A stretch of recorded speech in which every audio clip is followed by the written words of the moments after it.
বেঈমানি করলে আবার খুশি হবেন কেন? খুশি হবেন এই জন্য যে আলহামদুলিল্লাহ একটা জায়গায় ছিলাম এতদিন, আল্লাহ আমাকে জায়গাটা চিনিয়ে দিস। ও যদি বেঈমানিটা এখন না করতো, আমারে আরো কিছুদিন ভাড়াইয়া তারপরে করতো, আমি আরো বেশি ক্ষতিগ্রস্ত হইতাম।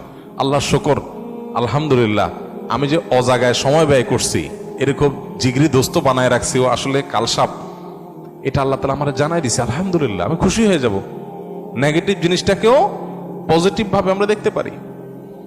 যত হতাশা আছে, এই হতাশা দূর বেশিরভাগ ক্ষেত্রে হয়ে যাবে শুধু মেন্টালিটি পরিবর্তন করলে। আল্লাহ আমাদেরকে সেই তৌফিক দান করুন।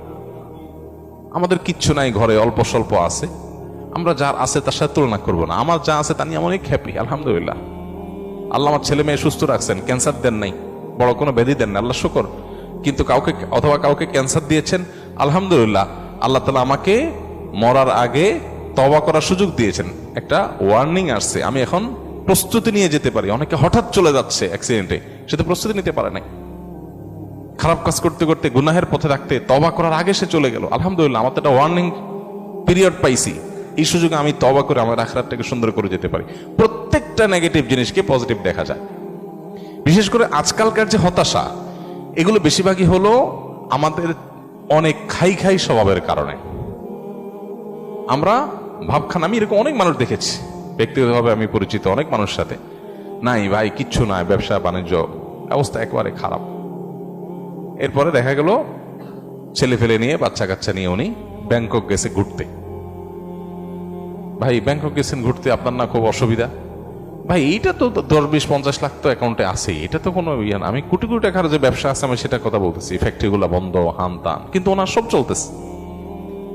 মানুষের চাহিদা যত বাড়ে সে তত দুঃখী হয়, চাহিদা যত কমে সে তত সুখী হয়। এই জন্যই কানাআত বা অল্প তুষ্ট থাকার শিক্ষা নবী সাল্লাল্লাহু আলাইহি ওয়াসাল্লাম দিয়েছেন। মুসলমান কখনো খাই স্বভাবের হবে না। যত বেশি খাই স্বভাব হবে, যত বেশি অন্যের কাছে আশা থাকবে, তত বেশি আপনি দুঃখী হবেন। এই জন্য এই জিনিসটা ছাড়তে হবে। কারোর কাছে আশা খুব বেশি করা যাবে না, এবং অন্যের সাথে কম্পেয়ার করা যাবে না। বিশেষ করে অন্য আমার চাইতে ভালো থাকলে ওটার ব্যাপারে কম্পেয়ার করা যাবে না। আশা বেশি করবেন, ধরা খাবেন। পৃথিবীতে আল্লাহ ছাড়া আর কারোর ব্যাপারে আশাবাদী থাকবেন না। এমনকি নিজের মা বাপও না, নিজের স্ত্রীও না, স্বামীও না, সন্তানও না, ভাই বোনও না, জিগরি দোস্ত না, কারোর ব্যাপারে না। আশা করেন, খুব বেশি আশা করে বসে থাকেন না। আশা করার পাশাপাশি এটার জন্য প্রস্তুত থাকেন, যা আশা করতেছেন তার উল্টাটাও হতে পারে। মোচে তেল দিয়ে গেছেন, অনেক কিছু আশা করতেছেন, যাই দেখেন জিরো।